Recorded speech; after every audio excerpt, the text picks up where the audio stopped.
E3 for nothing. Yes, And Kaizu, they yeah. managed to, it was raging. And oh yeah, Kaizu isn't go hard.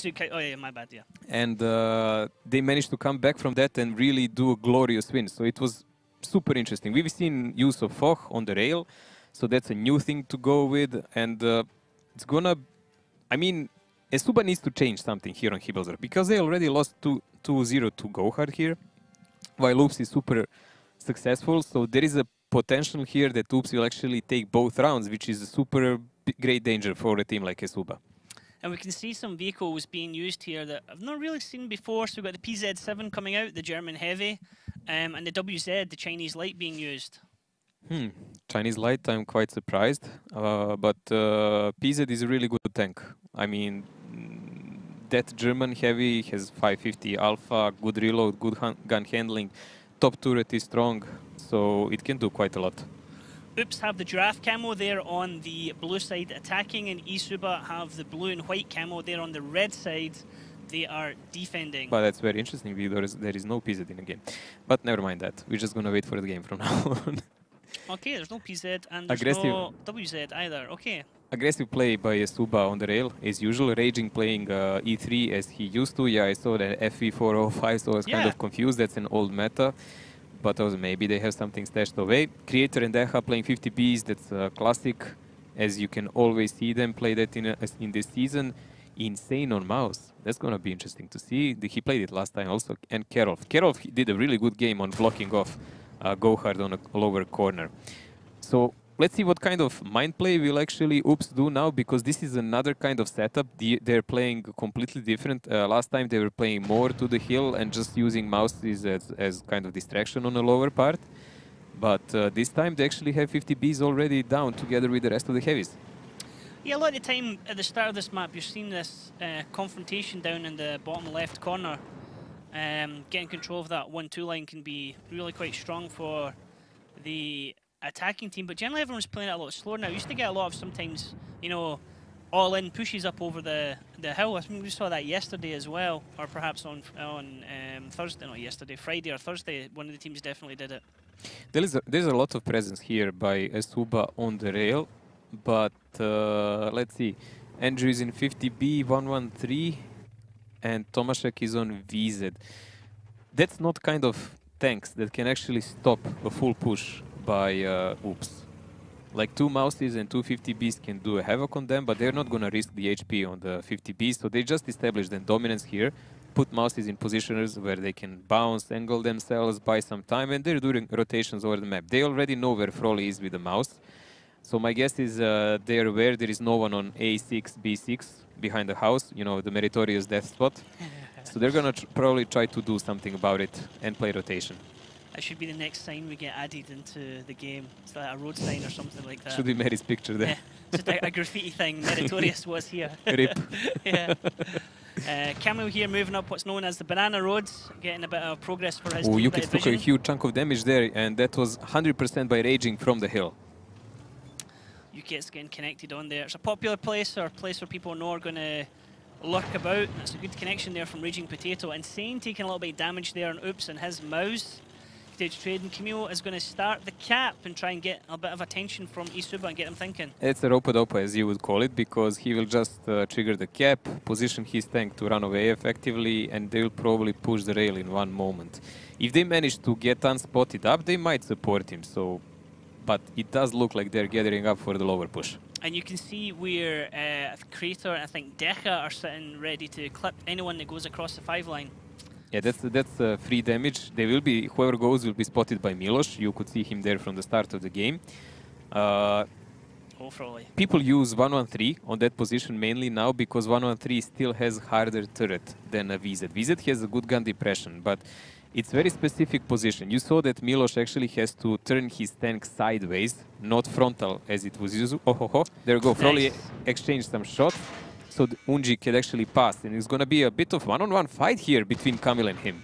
Camille and Unji trading shots here. Camille didn't want to go. He prefers the trade here, but I mean, it's 2 for 2. They've only got 2 shots left. Who can actually make those shots count? Generally in this situation, it's whoever gets the first shot in and doesn't bounce. And that's gone in Unji's favor. Looks like Camille's missed one of his shots. Yeah, Camille missed the last one, and Unji could actually finish him off. But he doesn't know what is behind Camille. He doesn't know for 100%, so he doesn't want to risk to peek out and get shot for nothing. That would be a big loss for his team. Raging again, taking a lot of damage on that 8 line. Yesterday he was deleted by Gohard, if you remember, by series of really brilliant shots by them. And this time, it's a big shot. It must be by combat in his E3. You can see Raging there trying to go for the front part of the mouse turret, but is aiming at distance. Just wasn't with him when it bounced off the side of the mouse. Now Raging's continuing to be focused. Deca, oh, he doesn't have a reload to finish off Anji, so he will run away. Oh, he's able to get away. Now Raging does 191 there, so it was an HE shot coming out. Deca's now moving up to try and finish off Unji. They didn't even see that he left. He was not spotted. He was not spotted. And Raging is again, he's on 600. That's one shot for E3 down. He is taking a beating up in that area. It happened when he was there last time as well. And he returned with HE again, so he took only 600 damage so far from combat while he... Oh my god, he's on one shot. That's from mouse. Raging, mate. Oh dear god. And he misses, and now he's going to probably get hit as he backs off. Is he going to be safe? No. He's safe now, but, okay. But safe and on 90 HP, it's not very useful. Insane taking another hit there in his mouse as the rest of his team have pushed up. Now Kerloff could be in a dangerous position here. He can get caught between Andrew and Lukin. It's Insane's giving him additional support. Double cap now happening here for Oops, trying to get a bit more attention and focus here from eSuba at the top of the map. They're working on Insane definitely there. I mean, they can even afford to lose some HP because Oops is kind of playing a strong cap up, but they don't have the HP to do it. Raging and Camille are both on one shot. So Kerov and Insane here with 2 mouses. Yes, they are supposed to create huge pressure on the team, but in reality they really can't. The only tanks they can lock down are already there. And they can run away because they're faster. Frawley able to get the reset there, but Milos peeks out and he gets hit for that from his troubles. Now look at the difference already at the top here for HP bars. Oops are roughly in about a 2k deficit right now, with eSuba still having a huge amount of HP on the board. Tomasek still hasn't even taken any damage yet in his WZ5A, so it's not really looking good for Oops right now. No, it pretty much looks like they're sunk, but there is still some chance for them. There can be some mistake done by eSuba. Unji is already going from the lower side. He's gonna try to find a position to clip someone in their backs. Maybe one of the mouses, maybe even the guys on the cap. They really don't have to care much at the moment because they do have all advantage they need. Milosh and Deca here trying to come back round, trying to get some kind of crossfire set up. They have Crater around there as well. As Deca takes a huge hit, he gets his driver killed straight away and continues to take damage. Kerloff as well, and Oops is taking damage. But look at this in return on eSuba. Their HP bars are starting to drop as well. HP bars are starting to come closer now for the team overall. Creator is really, it's really important how will he play it out now, because if he connects a couple of shots and they maybe delete someone, Insane killed Lukin there down. We didn't see the fight that's going on the rail, but that means there is 2-on-1 on the rail. No matter the HP, Insane fell, so it's Kerov playing against, I don't know, Andrew. Kerov going against Andrew, because Lukin actually dropped as well, so it's a 1-on-1 down the bottom. Raging Potato, I mean, he's going to kick himself for not having that HP to be able to trade right now. As this brawl's happening at the bottom of the town, Crater finally picks up Yukets. Tomasek is burning right now. He's on fire. He might go down. No, he survives on 7 HP. We still have combat with a lot of HP on that E3, but he's not a mobile tank and he really can't do much about it. That leaves only Andrew, who is stuck down to do anything about it, and Anji, who is on low HP. Andrew picks up the double kill. He finishes off Kerloff at the bottom, so he's going to come back into the battle soon enough. He's a 2-shot, though, so he has to be very careful. So right now, it's all about the teams managing their HP. Who can they get that still has HP to take shots? His combat finally picks up Raging Potato. That was always going to happen, really, if Raging Potato tried to get into the fight. Tomasek will fall now to Creator. There was this shell that Creator took. There was no chance that it would happen. That Deca tried to flank and he's falling down. Oops really tried and brought the game close, but this kind of game will not end itself now. Like Milos and Creator cannot turn the game around alone. Creator is pushed up there to get the kill, but now he's exposed to Andrew. As we see Andrew picking up the triple kill, finishes him off. Milos now is stuck between 2 different angles. Unji's going to come round as well to perhaps finish him off. Camille's coming round the back to try and get shots into Andrew. But look at this, Frawley drops Camille, Unji drops Milos, and that is it. eSuba take this round, and in the end, it was just really the additional HP there that eSuba had to trade in that fight. Well, eSuba did a good start. They did a lot of initial damage, so the rotation potential for Oops was limited again. And they didn't find anyone really alone because eSuba was covering their tracks well. So it just didn't work out. Also, that exchange on a cap where Unji ended up with 1 shot of HP more. Yep. Then Kamil also went in their favor because then Bachat was not really that useful. He could not afford to go around and take any damage. Andrew doing a brilliant job down there on rail, 4.4k, mainly done on mouse tanks. Yeah. Really good game for him and pretty much a game breaker in this kind of setup. But again, Raging took a lot of damage on that 8 line. Yeah, I feel bad for him because it's a position that you normally see the E3 go to. The E3 can normally bounce quite a few shots there, and that's 2 different rounds he's been there. He's taken a pummeling for it. So is it was his really hard time just for him. Not right, or is it just luck's just not in his favor? Well, we will have to actually ask players in the interview later because it does look really awkward someone getting pummeled so much. Yeah, because I mean the E3 is horrible. I mean there is weak spot of course on the top of the turret of E3. Everyone knows it, but connecting it so precise is really nice by these guys. Yesterday it was even worse. I mean he died literally in 2 platoons of fire. Yeah. But anyway, never mind. We should not take anything away from eSuba. eSuba won this game deserved, but this was a defense. Now they will have to show us some promise and some courage because it's an attack side. Yep, indeed. Now, Himmelsdorf, like you said, it has always the potential for being 1-1. It can be quite a slow-placed game. You don't really get any cap rushes. If anyone does do it, they're going to go for the base on the I'm not commenting on lineup. left-hand side. We'll wait and see till the match starts, whether this is correct or not. I mean, it looks interesting in E4. Coming out over an E3, Raging Potato, perhaps he's just fed up. I mean, the E4 can be penned even easier than an E3, so hopefully he's not going to do similar tactics. A bit more flexibility because it does have the limited turret rotation. But yeah, I mean, Creator, Deca, Raging Potato is indeed in the E4. 3WZ, 5As, and a mouse on Oops. eSuba bringing in IS-7 here, Mojo. What's the plan with that one? IS-7 has a really strong turret now, great gun handling. Mainly, when you see that, I think it's something that will have to do with sandbags and 8 line, because the best habitat for that kind of tank. Unji just trying to see if he can get any proxy spots for his team. Anyone trying to move across the 1 line? We can see Frawley, Raging Potato, Creator, and Unji all being spotted at the same time. But he didn't spot Kamil right below him. Missed him completely. Yep, that's what the yellow boxes around the tank symbols on the minimap mean, and also the names show up in yellow, as you see right here on the screen with a little 6 cents. Aggressive play here by Oops, already positioning Kamil like this. He can effectively not get really pushed that easily, because anyone who tries to go and deal with it, he will take a lot of damage. But look at this, also really aggressive approach on the lower side of the map. Karol already snapping some damage away. Using the reverse side scraping there of his tank, being able to bounce a shot. Tomasek for eSuba has taken one. It's a normal size, I couldn't quite tell from the way it was angled there. Tomasek taking a damage there on his WZ5A for eSuba. So first bit damage being taken by eSuba. Well, Oops knows now that eSuba is pretty much cornered, and they dominate the hill, of course, because as defender you cannot really challenge the hill. We've seen teams like eSuba actually try it a couple of times last season.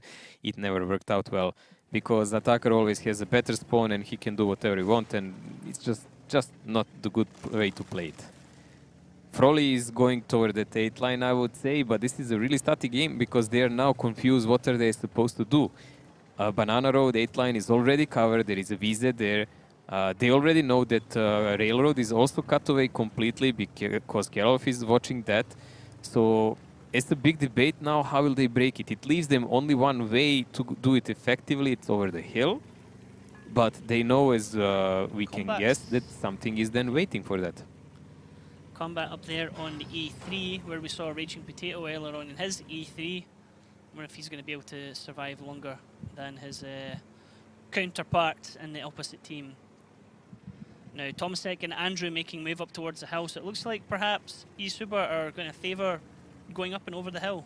Well, look at the position. I'm really sorry we can't draw at the moment. It's going to happen next week, I hope.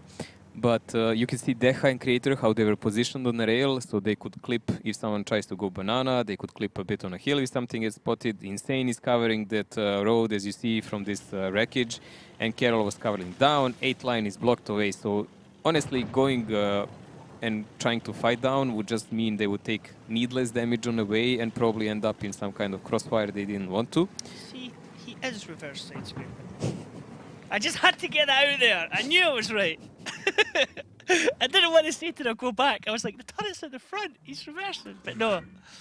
UK's facing off here against Camille. I mean, this one's going to go on for years if these two tanks just had to face off each other like this, wouldn't it? There is no way they're going to even bother facing off. Like, Camille is doing what he's supposed to. He's just blocking the banana and waiting for them to go toward the zero line, which they're doing now. And Milos is watching the zero line if someone is trying to maybe flank him and so on. If even that happens, Camille can only just dodge and go out in a courtyard where no one can really challenge him. E3's taking a big hit there already, Mojo. Looks like Milos perhaps connected with him. You can always wage on a dollar man. He will make the works. Let's see if it's going to work. I mean, it's one of these positions now where... I don't know, why did he take this shot, honestly? I think it's just his initial, like, rotating himself into position. But, I mean, nobody in Oops so far has taken any damage. It's only eSuba has taken damage. You can see the new reload of mouse now after the patch. When everything is buffed up, you can see what he uses of. He has rammer, ventilation, and a vertical. And he has the rations, of course, and he has BA on crew. So 1052 is the max you can do with mouse now. That wasn't Milos. He spotted. It was the E3 behind him, I think. I think it was Raging. Well, if he's lacking around 700, it definitely wasn't Milos. Yeah. I was getting confused with damage. Can't count, Mojo, that's the problem, you know? Not enough fingers, I know. I know. As well, I can count to 12 really easily using just my fingers, but, you know, that's it. I'm stuck past that. Look at this gun line. Oh, man. Combat, do not peek again. He's already gone back up the hill. It looks like eSuba just do not have a plan B for this, Mojo, at all. This is their plan B. They are gathering forces for a strong push down because they think there is a lot of Oops forces gathering for the upper cap, and they are right about it. So Kerolf is pretty lonely here, and you can see a lot of Oops guys are actually backing off because they are sensing it also. Camille already left, and most of the other guys are leaving. But I think they're leaving because they think there'll be a huge YOLO from the hill, and that's not happening. They're abandoning the spot even. That can really go wrong on so many ways now for them. This really shows how powerful the information is in these games. Being able to spot your enemy team and know roughly what they're doing. Right now, both teams are effectively playing blind. They have no idea what the other team's doing, and it's working for eSuba. Well, eSuba had some guess based on taking shots and so on. Now they're really not sure what's going on and where the enemy tanks. Are they trapping them somewhere? Are they doing this? Are they doing that? And this information will actually help quite a lot. What a low roll. Unji getting a shot there on Insane, moving across. Insane's going to tell his teammates, I got shot, but it's by a Batchat, so they could be thinking, well, he's left the Batchat. Kerolf now spots out Andrew, however, trading shots with him. Andrew taking one there from Kerolf, nice connection. Unji is ammo racked. Repairs that straight away, and he's taking a bit of damage. So still, damage being chipped away here on eSuba, and Oops still with all the HP on the board pretty much, other than that one shot on Insane. Well, eSuba still has 2 mouse to commit with, and they're doing it on 8 lines. So they want to do some kind of pincer move. Nice connection there on Frolin. He just penned an IS-7 turret frontally. No, he penned the plate, but still really great shot. That was nicely done. Fast push here from the Mousies up Banana Road. We're lucky to capture this. It's usually over in the blink of an eye.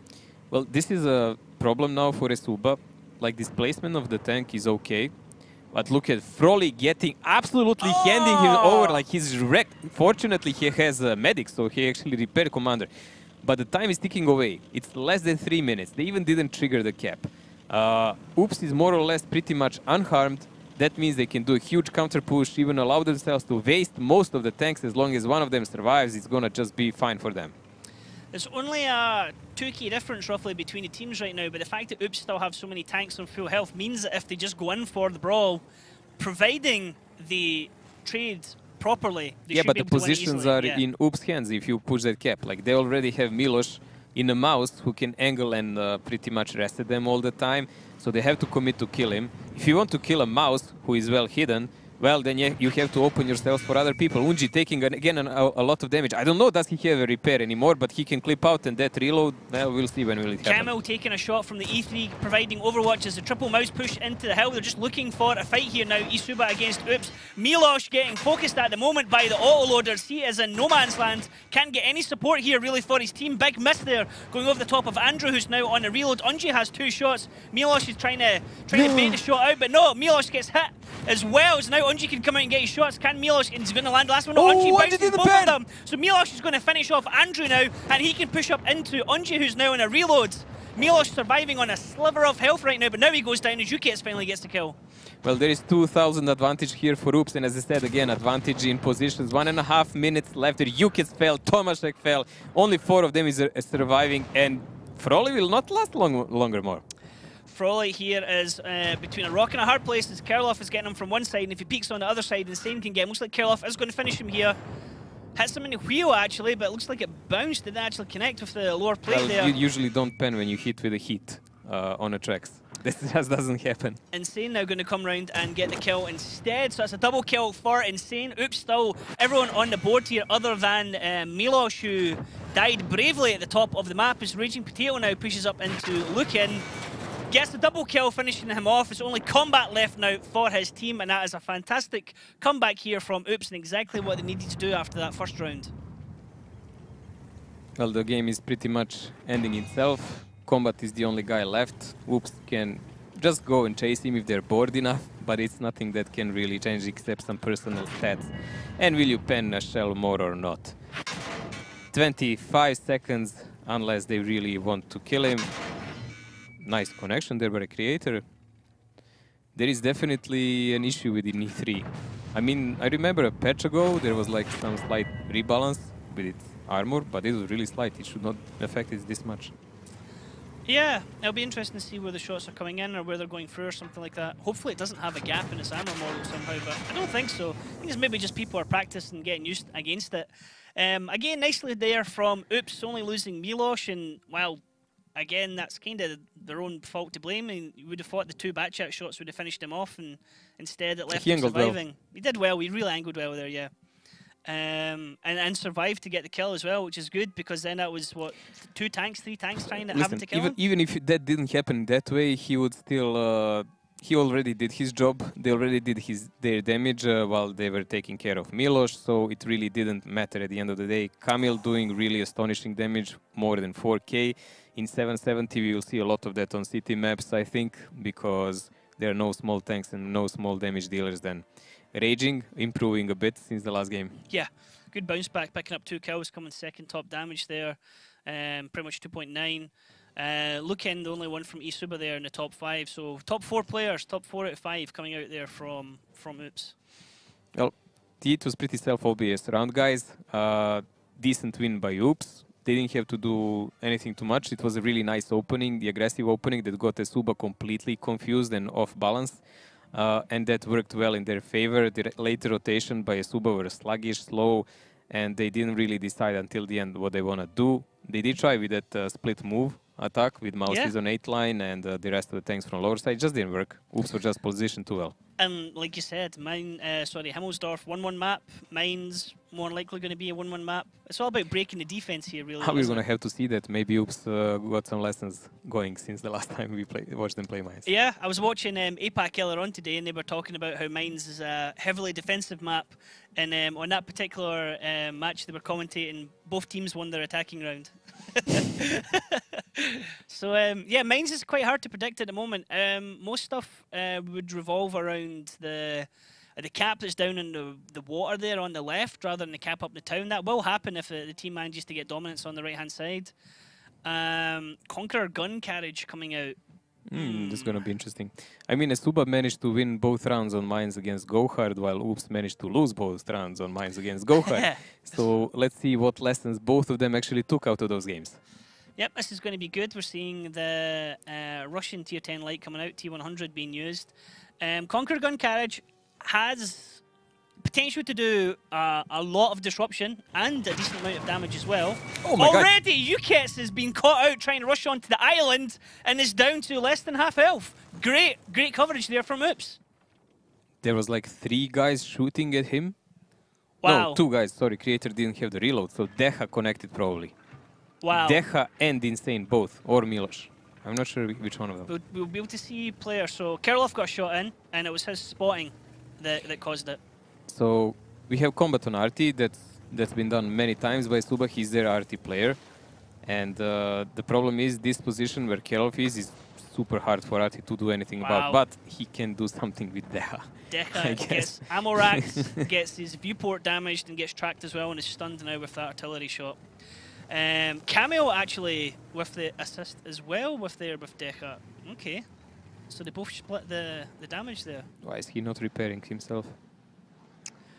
Okay, so Deca just looking to take that one out. Does he have a repair pack, or is he going to wait for something? Is it maybe a loader? Is he maybe doesn't have a medipack? I always get them mixed up. One's vertical. There we go. So it was a loader. It wasn't a repair pack because it would have fixed the viewport as well. So vertical's loader. 3 shells are vertical. It's a loader. The 3 shells are horizontal. It's an ammo rack. I'll forget that next match. Don't worry. Tomasek moving over into that corner. Looks like he's going to trade off against whoever is under the hill. This is one of the roles I think is always like frustrating if you're the guy that has to do this. Well, this is a good position here because it gives you opportunity to play a bit of a hold down against tanks like very insane is, and he will try to push him away, maybe establish some positions so 1 or 2 batshots can go up on a hill. It's a really light setup here by eSuba. They have GC, only 1 mouse, everything else is super mobile, great reloads and everything, but in a close combat it's gonna be really tough to actually deal with these mouse tanks. Yeah, I mean, eSuba can continue to chip away damage using the Conqueror gun carriage, but when it comes to actual proper brawls and fighting, eSuba then are effectively fighting a tank down. They can have the shot coming in for the Conqueror gun carriage, but then it's got the reload. So Oops really need to capitalise. Once they know that's fired, if they are going to start fighting. Also, eSuba already have the danger of UKETs being sub-half health, so if they try and push across that 1-2 line, that could end very quickly. They have an RT, and they're positioning batshots like they want to push. I really hope they won't, because it's rather early in the game. Okay, RT is working a bit on Kamil now, trying to chase him away, so he doesn't spot the push of the batshots if it comes. But still, Kerov can still spot them. To be fair, though, that's two arty shots. Oh boy, here we go. Yes, it's going to go bad. Two arty shots. It's got the viewports. Let's listen into the team speak here of eSuba and see if they can make it work.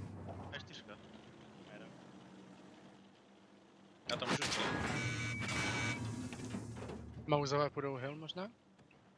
Decha nevystřelil. Můžou, no, já jsem Decha tady. vystřelil do mě.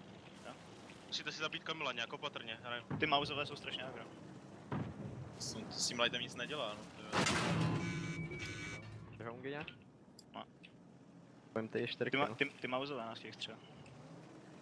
Mám se někam posouvat s tím VZem? S VZem... Pro ty můžeš farmit ty mauze, tak? Já můžu ty mauze. Já tady nemůžu nic. Ale koukej, oba koukej na mě, Ne. Já to přejedu. Můžeš si své ale tady bude druhá čtyřka, jo? Mauze, furt koukej na mě. Oni jedou, ne? Hej, Lukine, pojď mi musíš sem dát cross, jo? Přihráte, Andrew. S Vardskou můžeš něco, nebo? Teď nabijím, můžu mauze. Hej, bude dělat. Tomáš je dostane asi vysypáno, no. Neměl by mě vysypat. Ale bacha na čtyřku. Andrew, můžeme ho double. Já tam nemůžu přestůjit ještě. Já mám dělo, no. Hej, můžete si najít a zkusit. Tak nemám. Máš jsme upiču, já jsem na ránu, vole tohle na východ. Máš jaké v píči. Andrew může? Mám 2 rány, no. Mám ho. Od mauzu, že? Vystřelil insane? Nabím. Dobrý.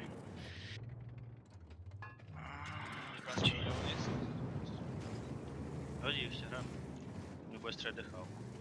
Jeden mouse s čumínem. Co já s tím batem na tom ostrově? To musíš nějak hrát přes ty křoví, no.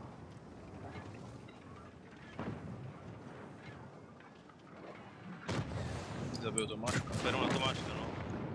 Už jde. Bat jedna minus.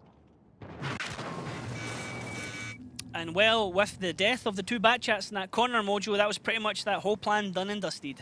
Well, not much to expect. I mean, they really didn't utilize that GC well. He just did 1 or 2 shots before they actually pushed maybe 1k damage in total. So it was a bit early there. Also, the execution, I would say Kamil held his ground really marvelous with that light. He actually did quite a lot of damage to those bots, held them away completely, rendered them useless. So eSuba was just outplayed this round, and they didn't really have the tanks to deal with this. Yeah, I mean, when the batshots went down initially, it was a damage spread across 2 of them, so it wasn't really one focused, but Camo and the T100 was able to start chipping away. I think it was Unji, and then it was Andrew had to swap positions with him to take the hit. Rest of the tanks here now just pushing up on into Lukin. UKS is stuck on island, they know he's over there, and then they just need to find combat in his Conqueror gun carriage before he gets off his last remaining shot. I just have a feeling that eSuba actually thought that Oops will play something aggressive toward the hill, so that's why they had such a fast lineup, and they had a GC to cover their to help them out. But these final moments may be a bit amusing for us, but they will not change the fate here. Oops took their defense on mines and expected, and now we need to see in the next round if they learn something from their previous mistakes. Indeed. Combat going down there, swinging as he takes out a tank with him. Raging Potato falling over and killing himself as he tries to rush in for the last minute kill. Oops just getting a bit Keystone Cops right now, as Insane finally picks up the kill there on UKIT. So that one going to Oops. It's currently 2-1. eSuba now are going to be the team going on to attack, and it's going to be, sorry, my bad, eSuba are going to be the ones defending, and Oops are going to be on the attack. I don't expect some super hardcore push from eSuba, but from Oops we need to see.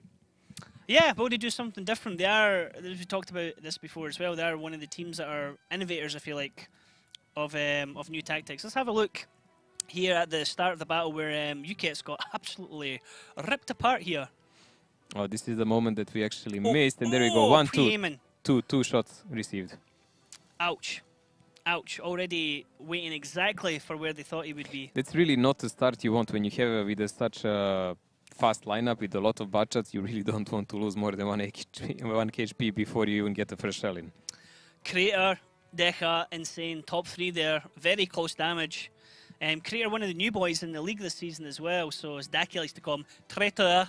31, but standard performance by him, and he's doing really well so far. We're gonna see when the really hard matches kick in how he handle it. He's another one of these players that's kind of, for those who are familiar with top tier randoms and clan wars and stuff like that, he's someone who's expected to. Well, he's one of the guys who actually won the qualifier, so he's experienced even a bit more than that. Carried Savage Squad when they were previously known as Fame, I believe, one of their best players.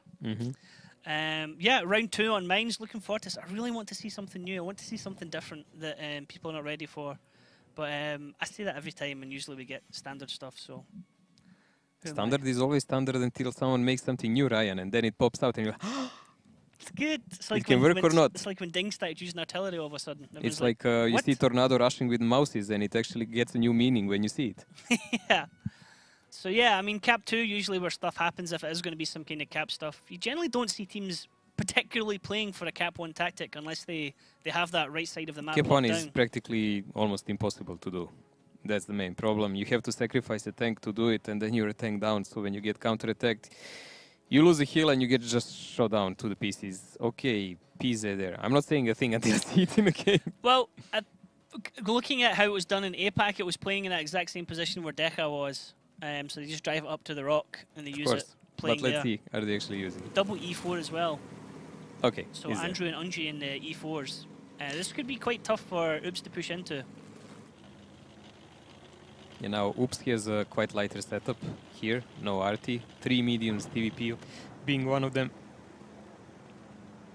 Super aggressive push here on the hill. They just want to establish dominance. Deca is trying to clip out a bit on these heavies, but it just doesn't work out. No shell spent here.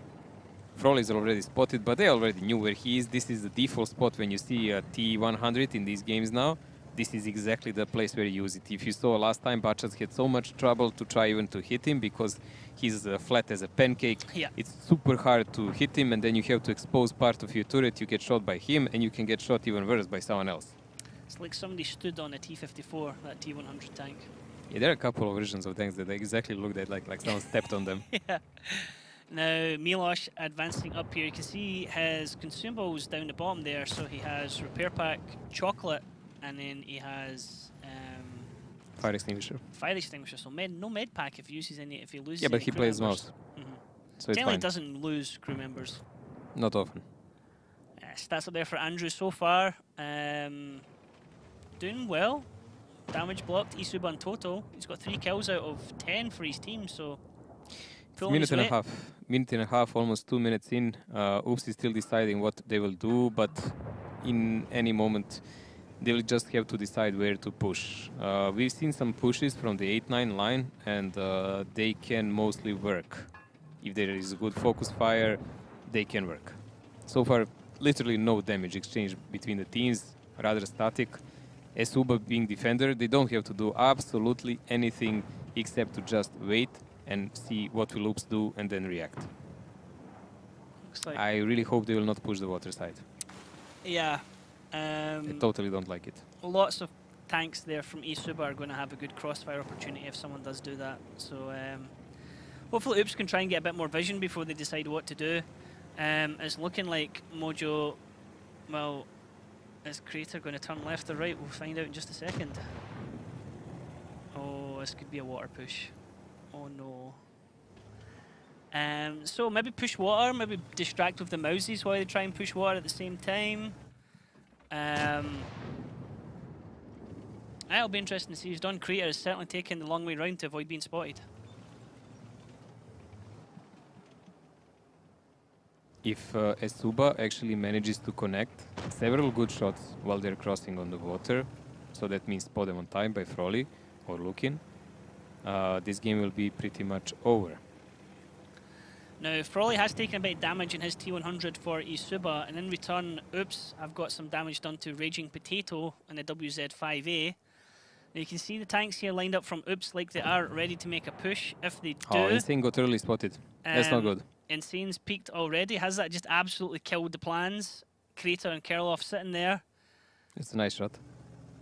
Froley playing peekaboo with his tank up on its rear end. If you were wondering what is Milos trying to shoot all the time, he's trying to connect this pixel shot of Froley peeking over the hill. Like there is a spotting point on top of his turret there, and when it peeks out, it can actually spot and see the guys. Kerloff moving up to beside Cameo. Are they going to go for it, Mojo? Well, it's 4 minutes I mean, they just into the watched, game, and they are definitely here. and they just watched eSuba do it. If they're going to go, Let's see what will be the trigger. Because someone else has to do something before they push. Milos on the center. right. Patience. It's all about patience. Insane spotted again. The other tanks haven't been spotted, so eSuba don't quite know that they're all there. I wonder if they're just trying to bait somebody to shoot them as well. Well, Milos is trying to extract some shots and tell them, yeah, they fired me, go, go, go. That's their plan. So, here we go, that's the guy from the flag, from the base. And we are waiting, and here we go. Moving, so let's jump into TeamSpeak of Oops and see how it works.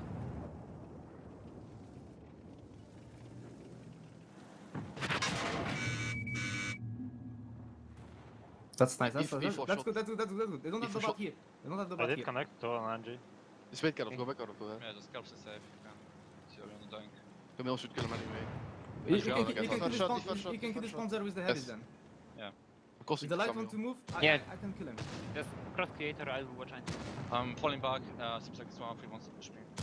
Nice. I'm going back to the mid. I'm going back to the mid. I'm armor racked. Go back safe. I'm going back to the mid with the bot already. These guys, you can kill the panzer. We have 4 minutes 30. I'm playing That's not much time, so we have to be fast. I will also join Queen. Wait, I can try. Stay here and just hold on. 60 seconds. You have to kill this panzer with the heavies here. I'll try to spot him. Okay, he's spotted. Fast shots. I'm going around here. Okay, so Yeah, it's just a matter of time. You can save. Karol, nawet nie próbuj. Może cię przebiję. Albo jak strzelić. Now is the position we have, the only way to win is time. Patrz, is here? I'll try to counter him. Just say when he shoots. Shot. I have shells. Yeah, they have, because E4 should be aiming the other way. I cannot, he's running.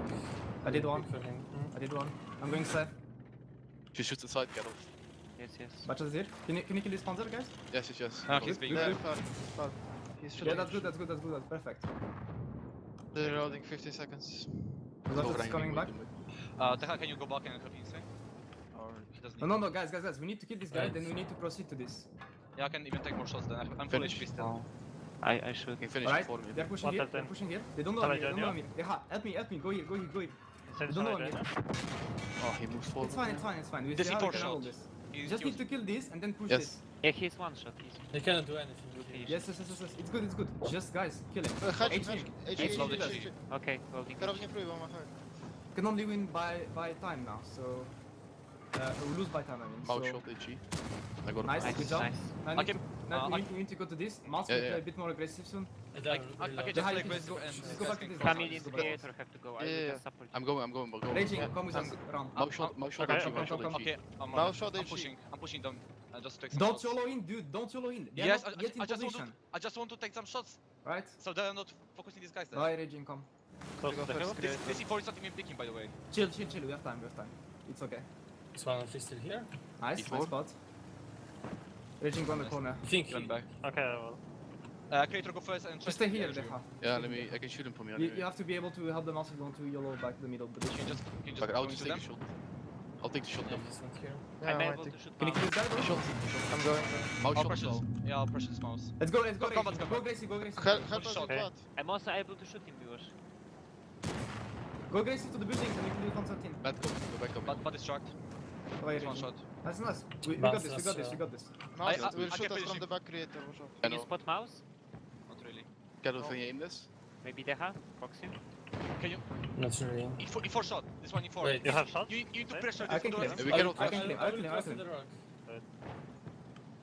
Got him. Reloading. I'm moving closer. Yeah. Maybe I'll play him. We have time. He's going. You have shells? 3. Okay. If I die, you can still kill him. I had it now. Nice. He's shot bad. I'm moving closer. Also commit for the bad. Should be able to Like shoot him. one shot. Oh, this one should do it. Raging E4. I'm aiming at that. I see. I can finish. Hold on to I him. still finish. No, I bounced. Really. I can film out. I finished. Come on, guys. Move. Before shot. Nice. Nice. I'm aiming. Shots inside. I'm aiming at 5 seconds and I can push. Joining. Okay. You cannot. How much shot back? Oh, it's fine. Minus 3 he was. And hey, I tell you what, Mojo, that is a different Oops TeamSpeak, isn't it?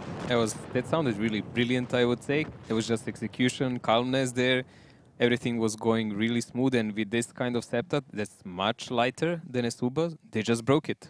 Yep, it was really good the way they picked out the T100, and then you're saying they're going to go for PZ7 next, and you could hear them calmly saying, okay, just deal with them, switch to HE, finish him off, and saying the whole time was saying, you know, just chill, guys, just chill, you know, don't rush it, we've got it, just We keep didn't it see calm. it all, but there was a pincer action going on from the other side of the map, and they were actually really playing on skill here. Like, this was just another level. eSuba was not cooperating that well. Also, they had a problem because their tanks were less mobile. Ducky, how can you do that from down there? And they definitely had a problem how to deal with them. You could see that on a crossing they took about 1400 damage on one Kerolf, I think. Is that the bottom And of that the was table? about it. It's the bottom 5 maybe, that can't be right. It's not right. I guess the bottom 5 rather than the top 5. No, it's not, because everyone connected something. Because Frawley's got nothing there, so... Never mind that, it doesn't really matter. We still saw what happened. Oops really played nice tactics there, nice execution, good team speak, so they have something to be proud about. Yes, very good from Oops. It's they were a team where we were thinking, can they gel together? Is it going to work for them? And certainly so far, it looks like it is working for them. They were unlucky against Utopia. That was their first match of the week. But then yesterday, I mean, they trounced Go Hard 5-2. So. I didn't expect them to take 2 rounds on mines. I was thinking if something happens, it will be Himmelsdorf or it will break on something like maybe Muro on a Sand River. But early lead for them is good. The next 2 maps should favor them. I really doubt eSuba can just take 2 rounds from them on any of them. Yeah, it's going to be difficult now. Oops are starting to get their second win, get a bit of steam behind them. Now you can see WZ's there for eSuba, STRV for eSuba as well. At least one batch. It looks like a pattern as well there for eSuba. Pattern is something you can use in a hold-on position now. Like there is no need. People were using like Emil2s, if you remember, or Kranwagen, or STB. It's not needed. Pattern now has a hard turret, good reload, good gun depression. So that's why you will use it in defense on several maps. You've seen it used in Sand River, and obviously the trend continues now on the next logical map, which would be Muravanka. My bad, that wasn't 2 WZs, it was an IS4 and a WZ. Now, Oops are going with Mouse, I7, 3, 4 batchats, 5 batchats. Okay, look down the list first, Hector. Very mobile, but with a bit of anchoring there for Oops. Very mobile with Mouse. Yeah, the bit of anchoring with the two heavies. That's what I'm saying, you know? So when you see an i7 in this kind of setup, it usually means you want to use it on the lower side of the map, where the forest is and those little hills because of the turret. And new gun handling really allows you to play nicely with it. And Deha, this is something that Oops played before, if you remember. Deha would stay here, he would play an anchor, as you say, and they would usually use 1 or 2 mediums behind as a cover. They got burned a couple of times when they left Deha alone in last season, so that's why you can see at least 1 budget covering him, because if there is any kind of attack by eSuba, you can count the tanks, it's gonna be by 3 budgets. Raging and Deha between themselves should be able to easily shut down 1 budget and maybe even the second one. So Batchats of Oops just rotating through the forest. Raging Still Potato. risky, and I would say they should have 1 more. Yeah, Raging Potato just giving himself a little bit of cover there, knocking over a tree as he's up here at C1. Now looking at the viewpoint of Tomasek and IS4, directly opposite him. Decha not really connecting with anything. Tomasek spotted, Decha spotted, they know exactly where each other are. But look at this. It's a little hit squad down the bottom of the Batchats, led by the IS7 of Milosh. It's normal, guys, because if there is any kind of trap in the lower side of the map, they want to be able to shoot it and cover him. Milosh is a true bait. A battering ram here, he's going with his armor forward and he's looking to see is there anyone to spot him early. That will give them quite a lot of info. Where will some of the budgets maybe be? Is there, like, you can always leave a budget as a spotter down. Like you have Anji here, but there can be someone closer. Connection there onto Decha. This is what we talked about as well before, Mojo, how in the past teams would have perhaps a tier 8 light in one of the bushes down the bottom, but now with the format being 770, do you put a Batchat down there, do you put a tier 10 light? You know, suddenly you're sacrificing what could be a potential bonus for your team to just sit them in the bush, and it doesn't play the same as what you would with the tier 8 light. The tier 10 light could be a problem because it's very nice, you can spot and so on, but if you don't have a brilliant cover fire, when the brawl starts, that light is actually a liability. Frawley now getting shot at as well, that's quite interesting. He's in the STRV. Don't think he's even spotted, so it looks like it was a blind fire. Well, they're just blinding the obvious spots, like you can see the top of the hill and a couple of the bushes there, you can expect someone will be there. So example, Milosh has a good angle to just blind fire, and I'm pretty sure he's experienced enough to know where to hit. Sane is spotted as he moves across. He's just going to try and give his team vision onto the ridge line. They know they can advance up that far. And Sane's just going to try and proxy spot, just a little peek here on the ridge so you can say to his teammates, like, guys, like, move up, you're safe. Unji is spotted. Milosh sees him. Unji's going to have to turn and run, and that's going to give time for them to move over. Now, Insane can shoot him as well. He's having a little trade-off with him. This is bad for Unji. He got tracked there by Insane, and he goes down. Unji picking up the kill on Unji. Now, Insane's going to take a bit of shots back. Looks like Lukin's getting shots at him. That is a great bit of information there for Oops. It doesn't matter Insane getting shot so much. He's still on 1 shot and he's still alive. He can do some backup. And the main thing is eSuba now lost their single spotter of the lower side of the map. That gives a lot of opportunities now to Oops, because effectively they could just put 1 budget on the cap and trigger it. They will probably first put enough tanks to cover that, like an anchor Deha, as we said many times. He's gonna probably go here on the corner. And he didn't expect Andrew really to be there, so otherwise he would not be doing this. Ow, ow, ow, ow, Decha, it burns, it burns. There we go, finally a bounce, and he snapshots back, try and get shot back. Wow, that was, that was brutal. Ukit got him, so they pretty much lost entire mouse for the trade of 1 shot. Andrew is in reload, but he will be out of it in like 25 seconds max.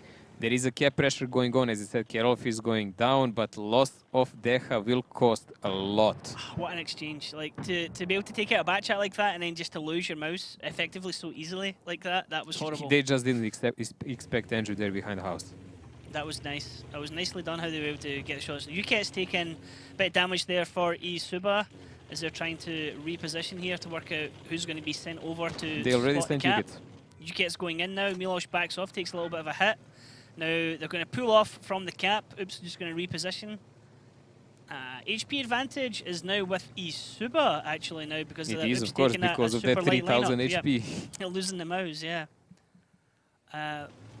Yeah, man, that's frustrating. That was a free kill. Raging Potato taking a shot there for Oops, getting ammo racked and repairing it straight away. Or it might have been a loader, my bad. That was not right. Some shots are coming in, but this is rather sporadic. There is still about 1k HP advantage here for eSuba, and they're much more balanced. Like, they don't have a guy who is crippled with HP like insane, but Yuket is stuck there behind the building, so he's the first obvious target for Oops. They're gonna try to crossfire him as much as they can, pushing back the rest of the guys. And it doesn't look like they are going to try the final push. I mean, they need to try to trigger the cap again. So if they kill Yuket, I believe one butchot will go in a cap again, and others will be close enough to clip on the enemy or to join the cap in last seconds if needed. Yuket's down to a one-shot, 139 HP. eSuba currently down one tank. They've lost a batch at 25. Oops, I've lost Deca and their mouse. Popala. 3k gone, but look at this. Lucan and Andrew are going to push up on Raging Potato. Now he's on a reload. He's going to come off reload, but he's going to have 8 shots going into him, so he's going to go down swinging, trying to do what he can. Insane did have 4 shots, so he can do a bit of crossbar damage as well. Raging Potato. Oh, they tracked him, and he doesn't have repair because he repaired Amorek. Done and dusted. Lucan's going to get the final kill here. So Lucan and his teammate over in this top corner, Andrew, now hiding behind the wreckage of Raging Potato. And Insane is now in an extremely dangerous position, but he has Crater and Karloff over his shoulder. HP-wise, they are the same, but this was really good answer by eSuba. Great read. Insane now falling down. This is not the game that Oops was looking for. After killing that first Bachak, more or less for free, everything was a downfall after losing a mouse. Now they're forced to do some kind of crazy actions and pushes, but that will just not end well. At the moment, we have 4 on 4. So if these Bachats down don't manage to wipe out the forces of eSuba, and they do have the shells to defend themselves, so it's Creative and Karolf against Andrew and Lukin, and it's more or less for the game. This is an old-fashioned gunfight here. It's Batchat on Batchat. They need to focus the shots, try and get one down. Andrew now is a one-shot. He misses his shot as dangerous. Karolf's going to go around the corner and peek, but potentially could get him killed, but no, he gets the kill. Creator still has all his HP left. Lukin is now going to die to Karloff as well. It's really nice done. Can Karloff move it away so Creator can get that last shot? Because Karloff is taking Creator. Oh my god! No! And he survives. And now they're both surviving. Ram incoming. Ram, it is going to be a Ram kill. Lukin picking up the kill there. But look at this. He kills Karloff and Tomasek is able to kill Cameo at the same time. That was unlucky there for Creator and... Ryan, there is a name for it. That was just a fail. Come on. Yeah. I'm trying to be kind here, but that, honestly, they completely outplayed the duo of eSuba. They really played better. They took the Creator did a lot of shots, and Karolf did well, and then to miss just last 1 or 2 shots, that was just nonsense. Yeah, had they survived that, it could have been potentially different across the board, but you would have had a Batchat with very little... With this time, it just wouldn't... Karolf wouldn't have had a lot of HP left, and you've still got 3 tanks here left on eSuba. So Creator is just going to run into the guns, do what he can before he goes down. Just one man with a hope and a dream. But I don't think it's going to quite happen for him. No, he's right. Wow, that sounded like puppy power. He's not even shooting. Frawley picking up the triple kill there. Come on, Creator, like this is a basic mistake you're making. You need to pump all the damage till the end. It goes into the stats of Fantasy League, and those that have you in the team will appreciate it. So just shoot all the time, you know? He's in my fantasy team. It matters. It matters. Every shot matters. Yep, every shot counts. Damage is damage, as I believe Warlord would say. I don't know. I mean, being part of fame, red line sniping, like everyone is accused of. 4K. It means 4.3 coming out there from Frawley. Then it's, I mean, look at the difference all the way down to Milosh there, 2.4. So Frawley, red lining like a boss, and just farming damage. Interesting. Like I would say a major mistake in positioning by Anji. In that bush, they cleared him out rather easy, and then just the throw of the game with that misconception that there is no one around the cap and Deha just pushing and then realizing really late. Well, with mouse you can't really do anything about it. That was. I mean, the worst thing was that the angle that he was approaching on as well. Like he couldn't turn his turret to do anything because then he had shots some other way. So like even if he moved slightly, he was just getting. I mean, it was an absolute. It doesn't matter. pummeling. There were other people shooting also. Like Visit in cooldown. Visit now has -7 gun depression, so that gives him a lot of opportunities. He Temo like 490 alpha, and he was the guy who finished him off. It was horrible to see. It was, you know, it was like stop, he's already dead. Please, you know. So yeah, Oops tried to recover from that situation. We've seen that, but there was a good read by eSuba, a good push on Raging. Raging was really misfortunate because he took one shell before, and I saw he repaired the Amorek, if you remember, not the loader, and and that costed him because he got tracked right when he wanted to go around the corner. Yeah, it was a nice push. I mean, I was going to say, generally that's what happens is once something happens at the bottom of the map, usually the team who's defending will try and counter by doing something up that flank to then try and clear that flank out so they don't get pincered. And it was a good push at the time from the back chats, but then the counter-attack from Oops was... I mean, it looked... They had the huge advantage at the start. Andrew was a one-shot. No, they made the advantage. That's the difference. They made the advantage. They killed Andrew, but then the other tank was then able to just farm away into Kerov missed a shot, and then Creator missed a shot, and he was left on one shot, which was more than enough to ram. Just ram him. Like, but as we said, like even if they won that side, eSuba already won the other side of engagement, and there was like Ice 4 or almost 100% HP. Like 2 of them would be needed just to kill him. Yeah, so, I mean, it started out well for Oops, and then it just kind of fell against them. Now, teams are going to swap positions. We're going to see eSuba on the attack. We're going to see Oops on the defense. Looking across at the tanks, we see Mouse on either side, STRV and the light tank we were talking about on Oops side. STRV on the attack for eSuba. Interesting.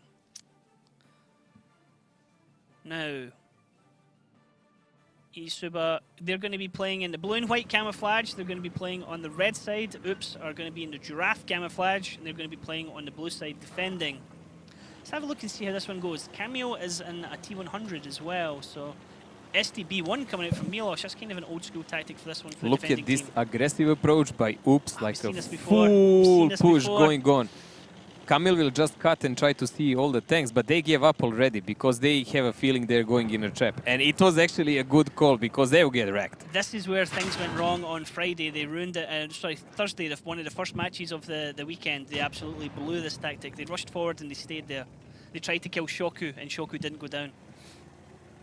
Well, that was the first bypass of these forest hunters, but they're now going away back to the motherland. STB coming back from the storage house. I haven't seen STB this season even single time yet, but there you go. Milos is playing it today. Because the other thing we're questioning where the STB would be used over, for example, the AMX, but Daku's saying the AMX still has its it has that turret head growth on the top. It's really annoying. It's not a Tuma. It's really annoying. Like you have a tier 9 French that doesn't have it, and then you play a tier 10, and every time you peek, you get a shell before you even see who shot you. Like what gun depression? What gun depression are we talking about when you get shot before you even see anyone? Now on eSuba we see Lucan's taking damage on his mouse and Andrew has taken damage in his back chat. No damage yet to Oops as eSuba are just kind of play for position. But look at this, hyper aggressive defense coming out here from Oops to take the 1-2 line. Parallel push by Deha and 3 budgets on the top of the map. eSuba doing the right choice, a correct choice in running away with Combat and Anji, because otherwise it would be GG already. They would have no way to survive this. And this is very aggressive from a defending team. But this is also a plan B for Oops. You could see it if they have to rotate back. That's why I have Camille. Camille had a purpose to go and spot ahead.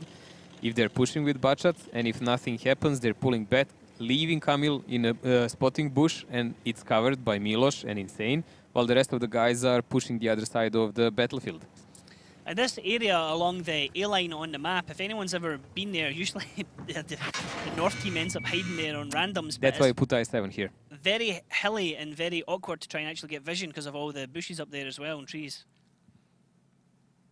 So they know there is a spotter now there, but Froley is keeping his TD down. He's not even in TD mode. He's just as flat as he can, because he's capping. He's not trying to do damage. And if he gets spotted or thinks he's going to get spotted, he needs to run, not to go 2 seconds away from the siege mode. it's actually a perfect tank to do that because the tank is just as fast in reverse as it is forward. So you can just get the hell out of there. Well, tier 10 is not as fast as Udest, but of course, higher tier. And Oops, he has quite a lot of time to do whatever they want because in one moment they can just launch him. Oh, Unji, they've jumped on Unji. They've got the jump on Unji. Unji just got triple teamed at the top of the map. And they're going to be a boost on the cap now. Strong push here from Oops, but have to be careful because they're leaving the bottom of the map exposed. And Raging Potato is visible, Kerloff is visible, and now they're getting shot at by the tanks from eSuba who were hiding in the forest. That was misplay by Kerloff. Like the moment they kill Unji, all of them should have just hugged the red line and fade. That's the prerogative they needed to do, not to try to do some damage against the tanks who already know where they are. Cap is coming close. As I said, there will be more people closing in. Camille is now going to spot who is trying to cap. And there we go. There is a reset. The full reset on STRV is there. Brilliant reset coming in. It's now Insane is pushing up into Tomasek, and he also has, it looks like Deka helping him out as well to try and get Tomasek out of the way. Now, what can eSuba do to counter this? They need to try and get involved in a brawl because in a second, the bad chats from Oops are going to come back into the battle. Lucan gets the kill on Cameo there, who was the light spotting at the bottom of the base, and again, they're going back into the cap circle with 2 tanks. They're going to bring a 3rd one in as well, Mojo. Well, that's why I said, like, the first thing that needs to happen is Camille to die, so he doesn't keep them perma-spotted. I mean, the mouse will die in the middle, and Lukin is just used as a bait, so Froley can actually cap behind him. And one moment, there has to be a full push by Oops forces, the Bachats and so on, and there you go. They have the positions now. This is a complete massacre. This is like shooting fish in a barrel right now for Oops. They have the angles, they just need to focus on who's going to go down. Lukin is down to 1-shot. Kerloff gets the killing blow on him. Froley is trying to rotate, but now Kerloff gets a double kill as Andrew runs one way, UKS runs the other way, and Combat is off in a different direction as well. eSuba have just scattered from this cap circle, trying to desperately get in some cover or try and get some hard buildings between them and the guns of Oops right now. Well, Andrew in Combat can still do quite a lot, but if Oops just plays it careful, shot by shot, and don't allow themselves to get in some ridiculous conflicts they don't need, they will easily win the game. They have the 3000 HP advantage and more guns. Oh, UKS in between Deka here and Creator. It looks like UKS might get one more shot into Deka before he goes down. He's got that lower plate to be able to shoot into, but it is Deka getting the kill on UKS. Andrew finally gets the kill on Kerloff, who picked up 2 kills himself earlier on. Now, Combat and Creator trading off. It looks like Creator's going to lose that fight, but no, there's the overmatch there from Deka, giving him a little bit supporting fire over his shoulder. But Andrew now killing off Creator, and it's now 1 man against 4. And well, I think the writing's on the wall, Andrew. It's just not going to happen in this game. I mean, he doesn't even... He killed Raging. Take a lesson in that, Creator. Always shoot. Oh, Andrew going down, swinging here, gets a parting shot on Milosh as well. So the dude managed to farm a good bit of damage there before he finally succumbed to the guns of Oops. Still completely outplayed in this game by Oops. Very aggressive play by them, good planning from the start, good rotations. A bit risky, I would say, because if eSuba played it a bit more careful, they didn't have to lose Anji. Yeah. And when he fell, it was just like a domino effect. They couldn't hold the lines anymore. Yeah, and they were unlucky on Capsule Deka.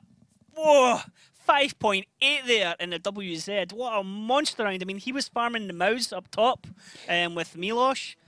Kerloff as well doing 2.7s. Beautiful, lovely. I would say done. Deha had a lot of problems in last season to find his play, to find his communication and place in Oops. But he improved toward the end of the season significantly. And in this one, he was constant damage dealer. So that settled for sure. Now we need to see how they settle with new guys. But Creator... I don't think he needs settling, man. I guess he's that kind of the player. He just throw in and he's playing his stuff. Yeah, he's settling in fine. Just needs to. I mean, there's obviously the additional pressure of playing in esports, but he certainly looks like someone who's that goes from person to person. Yeah. Like it's really like that. Some guys handle it better. Some guys really never lose the shakes when they think they're watched. Yeah, true. You can see that Daki said it was you jokingly called it sheesh aim on somebody. That's a bit unfair to sheesh. I saw your aim a couple of times. My dude, there's a replay of me trying to kill Quickie Baby. It doesn't happen. Like the aiming's everywhere. It's like it's a double stream from your side and from his side, and it's a double fail. He didn't even know he was playing against us. That's what even made it worse. Didn't even acknowledge the fact it was me trying to shoot him. Yeah, terrible for me. That's why I am no longer a mod in Daki's chat. I unmodded myself out of shame for missing a killing blow on a streamer. But Oh well. enough about me. Let's get back into this battle, Mojo. It is going to be Sand River, our new map. I do enjoy watching this one because it's one of these ones we can watch the tactics develop over time as we continue to play this map. This is the same setup Oops used the last time, and you remember how it went against Go Hard, and this is a match point for them. So, honestly, we more need to see here what will eSuba do about it than Oops, because we already know what to expect from Oops. Yes. Now, a win here for Oops would be fantastic, but a win for eSuba would keep me and Mojo's predictions alive, and it means that production are less likely to be the ones to win the initial first production. But hey, we just want to see a good match at the end of the day. Now, the meta here for Sand River tends to revolve around base 2, and that's where we're likely to see most of the action, although in saying that, it looks like Oops are rotating south initially. Well, they do the strong push, let's say, in that direction. Usually in the start, they like to establish their positions, and then they will start with rotation, up and down. I mean, this is still attack, so there is quite a lot of time to spend, and they need to do it carefully. Patton used more and more, especially in this position. You remember Deha plays it usually for Oops. Combat plays it for eSuba in this side. That's an awesome new model that tank's got. Absolutely looks fantastic. And it plays fantastic as well. Well, it's much better now. I mean, from a completely useless tank and something that was just like a dusty spot in garage, you got finally something you can actually use. Cheeky! Uh-oh, 48 As far as Ducky said, Deha plays that Patton non-stop on his stream. Yep. So I guess he knows how to play against it also well. Oh, that's cheeky. 2 shots and then damaging the gun on the second Yeah, but one. you can also see the great gun depression of that VZ now, because and actually the accuracy of that gun. And pretty much with all the buff stats that these tanks have, and you have food and stuff, it's 8.86 reload, I think. It's really insane. It's just insane. Yeah, there you go. So a safe advice to give anyone who's wanting to get into esports or play esports level, just work your way towards the bat chat, work your way towards the WZ5A. And a couple of more. Couple more as well, but those tanks will be able to give you the basics and rotations and stuff that you need to do. You can always sub in and out for people. Kirloff and Deha here going through the middle of the dry riverbed. It's kind of hovering about the junction. Andrew up here in the bat chat. Not spotting anything, but ready to pop out if anyone does come over that ridge Well, there is a couple of guys there from eSuba actually, and they're waiting to overmatch if someone pushes, because they're evolving their entire play against the 2 cap. So if someone tries to trigger the cap, they will have still some kind of dominance. They have 2 guys on the lower side of the map because they cannot really ignore it. It would make them in a bad situation, like crossfired. Hey, look at the minimap just now, right? There's Raging Potato at the top of the minimap. He's the sacrificial lamb for Oops. It's like, Raging mate, you go first. You seem to be a bullet sponge, so you'll find enemy team shots, mate. And that looks like he was about to go up to that area. Thankfully, he got spotted before he carried on. If he goes up into that area, A6, right beside him, oh, mate, don't turn left. He will do as the Lord abides. So when Insane says go, he'll have to go. Allez, allez. He's gonna, oh man, poor Raging. I think it's just bad luck. I don't think it's necessarily bad play. He just seems to be the one who's at the front lines or whatever when people are ready for him. Well, Oops is gathering their forces. They're gonna try to play a bit of a hold down first and approach without taking humongous amounts of damage. I don't think they're still enough to trigger the cap. Initially, Combat already taking a shot from the back, so he have to fall a little. It's probably by Insane from that G5-6 position. This is good as well. It allowed the WZs it's actually to move Camille. up. Camille shot him in the back. Yep. WZs have now sneaky. moved up into the ridgeline position. Milosh is coming up now in support of Raging Potato. And now the WZs can now shoot across, trying to weed out Frawley from that position before wanting to send anyone to capstock. I mean, the danger You know what's interesting here? Like when I look the positions of eSuba, in one moment, I guess some of the Oops guys could just push through the village and try to kill out Ukets on the lower side of the map, because he is alone. Yeah, if Insane can go down low and keep himself protected, and Cameo can come at the same time. Insane is going at a different angle as well. Where's he going? That's bold. He's rushing There is up the another ridgeline as version. well. They can just gather up and push the guys here in this sandbag, which is gonna be a super bloody fight. But an interesting one. Okay, is Insane just gonna... He's spotted. It looked like he was gonna be the one to rush Yeah, that's gonna forward. be it. Oh, okay, Insane's going. He does spot. He only takes 3 damage there. They're trying to jump into Tomasek. Insane is being focused though. Tomasek is being focused. Kerloff and Crater peek up over the hill. Insane getting a kill on Tomasek. Nice push here from Oops, but look at the return fire coming out as damage is going into Crater. Looking being the next one focused down. He's now pretty much a one-shot. Andrew being focused now onto eSuba as well. Oops, still really haven't taken any damage across the board. Crater does get damaged. Ammo rack repairs that straight away. So Crater and Oops is being focused at the moment, but it's going so far exactly as Oops wanted. This is exactly where Oops already failed in one game when they lost the match because there was lack of communication, and this is exactly the move they should have done. They didn't organize it well, but this time I guess they practiced it and they mastered it, and there we go. These are the results. Clinical again as Oops are doing brilliant with their focused fire here. You can see they've dropped 3 tanks. Now the shots are coming into Frawley and Duquettes. Camu here trading off against Duquettes. 2 more shots to go. 1 more won't kill him. But Camu's going to stop and take that just before he goes as Kerloff picks up a double kill, finishing off combat there. Insane now on a reload. He's backing off from his back chat. Unji still with all his shots in the background. Raging Potato has a full shot to go here, but Duquette's getting the kill onto Crater now. It doesn't really matter because there is still 6 guys from Oops there. There is Havoc all over the map, and this will be very, very soon a second victory for Oops. Very nicely done there from Oops. Again, like the previous round there on Mines, they've taken a lot of damage, but they still have the majority of guns in the game. They've only lost the Batchat, and they've lost the WZ5A and Crater as well. Now, Kerloff picking up a triple kill, and this is Oops 5-2, winning their second game in week 1. And a strong showing, to be honest. Let's not forget, even when they lost in tiebreaker, so they still have 1 point from there. Yeah, I would say their first match was a tiebreaker loss. So far, they're looking like the team that has most got it together